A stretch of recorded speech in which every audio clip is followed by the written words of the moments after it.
할렐루야. 오늘도 이 방송을 시청하는 여러분에게 예수님의 은혜가 함께 하기를 간절히 바랍니다.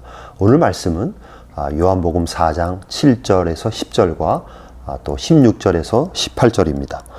사마리아 여자 한 사람이 물을 길러러 왔음에 예수께서 물을 좀 달라 하시니 이는 제자들이 먹을 것을 사러 그 동네에 들어갔음이로라. 사마리아 여자가 이르되 당신은 유대인으로서 어찌하여 사마리아 여자인 나에게 물을 달라 하나이까 하니 이는 유대인이 사마리아인과 상종하지 아니함이로라. 예수께서 대답하여 이르시되 내가 만일 하나님의 선물과 또 내게 물을 좀 달라 하는 이가 누구인 줄 알았더라면 내가 그에게 구하였을 것이요 그가 생수를 내게 주었으리라. 이르시되 가서 내 남편을 불러오라. 여자가 대답하여 이르되 나는 남편이 없나이다. 예수께서 이르시되 내가 남편이 없다 하는 말이 옳도다.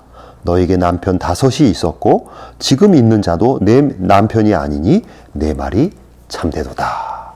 오늘 말씀은 한 우물가에서 예수님과 사마리아 여인과의 만남을 보여주고 있습니다. 예수님은 우물가에 앉아 계시다가 물을 길르러 온 사마리아 여인에게 물 좀 달라고 하시면서 자연스럽게 말을 먼저 거셨습니다. 뜻밖의 한 남자로부터 물을 달라는 부탁을 받은 여인은 매우 당황해하면서 당신은 유대인으로서 어찌하여 사마리아 여자인 나에게 물을 달라고 합니까? 라고 반문합니다. 왜냐하면 원래 유대인들은 사마리아인과 상종하지 않기 때문에 그렇습니다. 그러자 예수님은 10절 말씀에서 내가 만일 하나님의 선물과 또 물을 부탁하는 내가 누구인지 알았다면 너는 죽은 물이 아니라 살아있는 물, 곧 생수를 구하였을 것이다 라고 말씀하십니다. 그러니까 왜 지금 예수님은 갈릴리로 가시는 길에 이 사마리아 지역을 통과하시는 것입니까?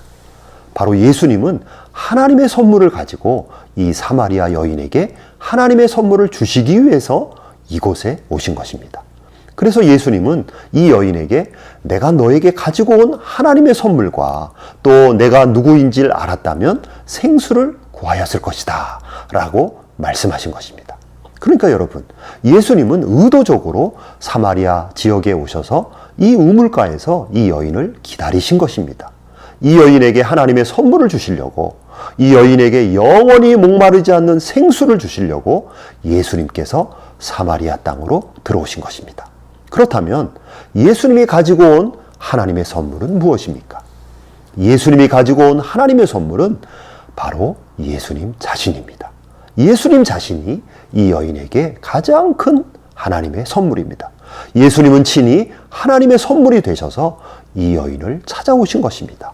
그렇다면 예수님 자신이 이 여인에게 어떤 선물이 되시는 것입니까? 바로 예수님은 진정한 신랑으로서 이 여인에게 영원한 선물이 되십니다.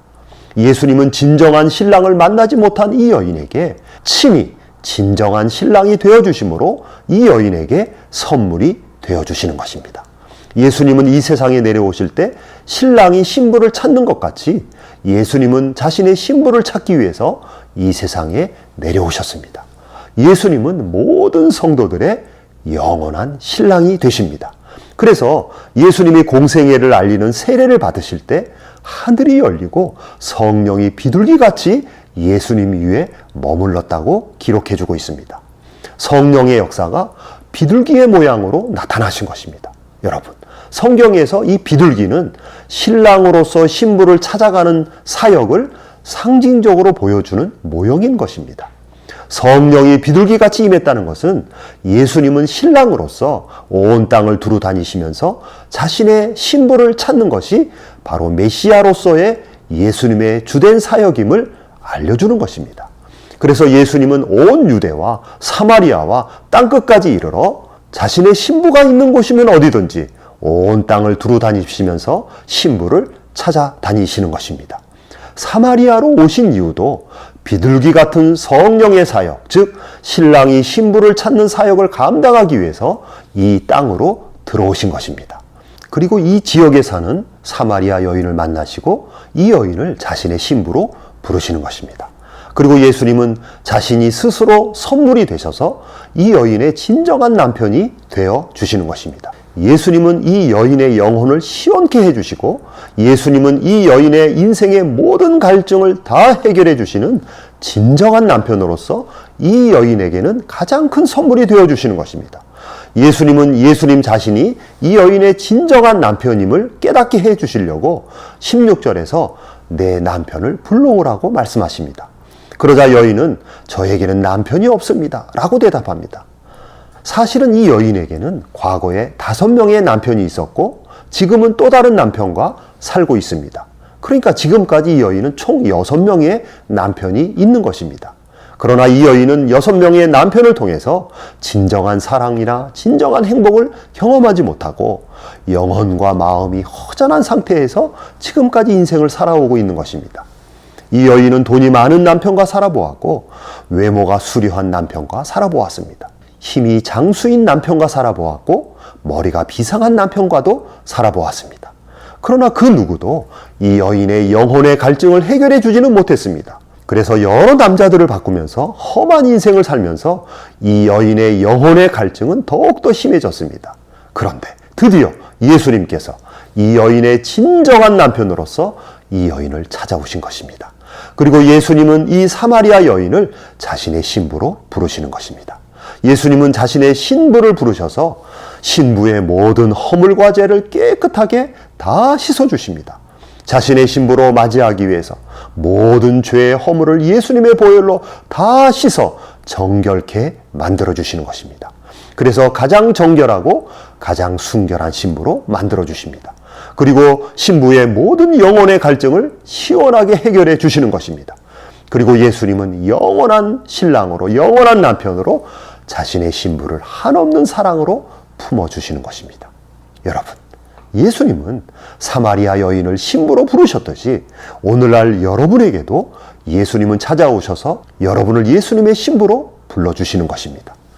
여러분이 살아가는 다양한 삶의 장소로 예수님이 찾아오셔서 여러분 한 사람 한 사람을 예수님의 영원한 신부로 맞이해 주셨습니다. 예수님이 사마리아 지역을 지나가시다가 우연히 이 여인을 만난 것 같지만 사실은 예수님은 이 여인을 신부로 불러주시려고 그 의도를 가지고 사마리아 지역으로 들어오신 것입니다. 마찬가지로 예수님은 여러분을 부르실 때 우연히 여러분이 예수님을 알게 된 것 같지만 사실은 예수님의 영원한 작정과 섭리 가운데 여러분을 예수님의 신부로 불러주신 것입니다. 예수님의 신부가 되는 것은 우연히 되는 것이 절대로 아닙니다.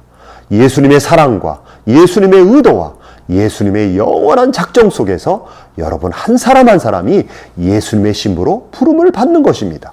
예수님은 그렇게 여러분의 영원한 신랑이십니다. 그 신랑께서 여러분을 지극히 사랑하셔서 여러분을 영원한 신부로 맞이해 주십니다. 신부를 향하신 예수님의 말할 수 없는 사랑이 여러분을 신부로 불러주신 것입니다. 오늘도 우리의 신랑 되시는 이 예수님과 함께 동행하며 승리하는 하루가 되기를 간절히 바랍니다. 아멘.